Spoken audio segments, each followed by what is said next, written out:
안녕하세요. 차이니즈 스토리의 김 기자입니다. 11월 21일 한국과 중국의 월드컵 지역 내선이 중국 안방에서 시작됩니다. 지난 태국과의 치열했던 경기로 간신히 승점을 챙긴 중국은 휴식을 가지고 한국전을 준비하고 있는데요. 중국 축구팬들은 자국의 국가대표팀의 상태보다 손흥민과 이강인 등 빅리그에서 좋은 모습을 보여주고 있는 우리 선수들에게 더 관심이 많은 모양입니다. 현지 중국 축구팬들은 자국으로 입국하는 우리 선수들을 보기 위해 공항에 집결해 인산인해를 이루고 있었다고 합니다.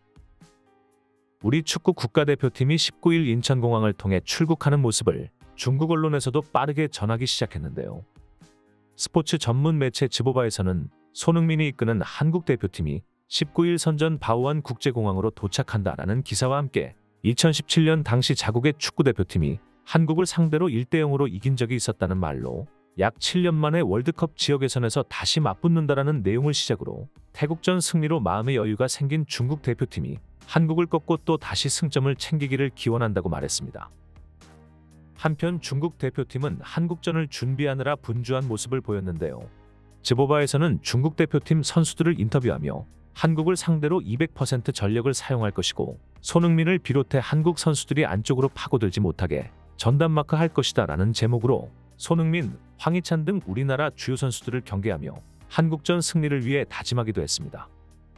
또한 후속 기사로 중국 축구대표팀은 한국전에서 손흥민의 중거리 슛을 주의해야 한다. 그는 왼발과 오른발 모두 강력한 득점력을 가지고 있다라는 제목으로 싱가포르전에서 손흥민 선수가 성공시킨 강력한 슈팅을 주의해야 한다고 덧붙이며 이날 가장 경계해야 할 인물로 손흥민 선수를 꼽았습니다. 또한 중국의 대표적인 포털 바이두에서는 중국 대표팀이 충분히 강하지 않지만 승리할 것이다라는 제목으로 양팀 모두 거친 축구를 구사한다는 점에서 이날의 경기는 누가 더 터프한가에 초점이 맞춰질 것이라고 예측했습니다. 기본적으로 중국에서는 한국 축구 역시 거칠다고 표현하고 있는데요.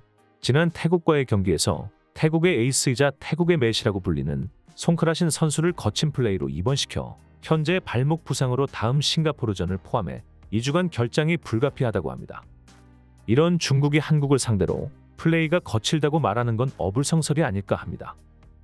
이런 상황에서 중국의 한 축구 전문가는 손흥민 등 한국의 주요 선수들은 소림축구로 불려지는 중국 축구 국가대표팀을 두려워하고 그들의 구단도 걱정한다라는 제목으로 한국의 주요 선수들의 중국과의 경기에서 부상을 두려워한다는 내용과 함께 그들은 잃을 것이 있지만 우리는 잃을 것이 없다라는 주장을 펼치며 경기는 무자비해야 하며 내용면에서 주도권을 가지고 올 수 있도록 노력해야 한다는 다소 과격한 주장을 내세우기도 했습니다.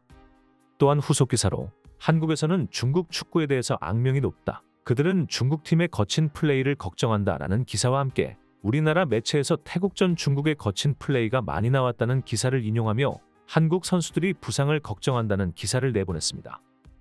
자국 매체들의 과격한 기사를 본 중국 팬들은 어떤 반응들을 보이고 있을까요?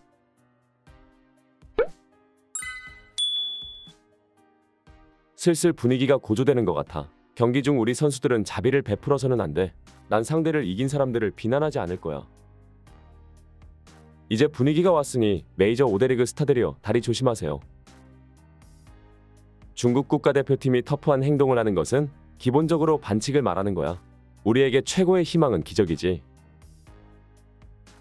경기 시작 전 코치와 스태프들을 포함해 한국 대표팀 전체의 이름이 적힌 휠체어 30대를 사이드라인에 준비시켜. 두렵다면 항복해. 살아서 돌아갈 생각하지 마세요. 한국 언론이 더럽게 떠드니 우린 평소대로 하면 되겠군. 한국의 태권도 축구도 만만치 않아. 한국은 손흥민을 빼고 해라. 손흥민은 강팀을 상대할 때 더 거칠게 플레이하는 경향이 있다고 하더군. 그들이 우리에게 뭐라고 할 자격이 있어? 한국이 중국팀과 경기를 펼쳤을 때 중상을 입거나 다친 선수가 누구야? 져도 돼. 손흥민만 부러뜨려라. 그들을 불구로 만들어버려. 무작위로 한 사람 정해서 과일 바구니와 휠체어를 주자. 수백만 명의 팬 여러분의 응원으로 축구 국가대표팀이 승패에 관계없이 기세와 기백을 보여줬으면 좋겠어. 진짜 소림축구가 무엇인지 보여줘라. 한국은 쇼트트랙에서 했던 짓을 잊었나봐? 한국 축구가 월드컵 4강 진출을 위해 심판에게 뇌물을 준 것은 세계 최대의 더러운 수법이야. 한국은 태권도 축구로 포르투갈, 스페인, 이탈리아 모두 이겼잖아. 한국과 축구에서는 질 수 있지만 기세에서는 절대 질 수 없어. 한국과 중국은 모두 폭력으로 유명하지. 이번 경기는 추악한 파울 싸움이 될 거야. 중국 팀이 한국 팀을 끌어내릴 수 있었으면 좋겠어. 수비에 집중해서 무승부를 하는 게 좋아. 한국이 확실히 우리보다 낫긴 하지만 축구공은 둥그니까 모르는 거지. 그냥 죽여버려. 손흥민 다리만 남겨놔. 한국 선수들이 더 축구를 더럽게 하지. 중국 팬들은 아직 자국의 소림 축구가 얼마나 비매너인지 아직 모르는 것 같습니다. 멀리 볼 것도 없이 얼마 전 16일 태국전에서 상대팀 에이스의 발목을 다치게 하며 다음 월드컵 지역 예선조차 못 나가게 한 소식은 중국 축구 팬들 귀에는 들어오지도 않나 봅니다.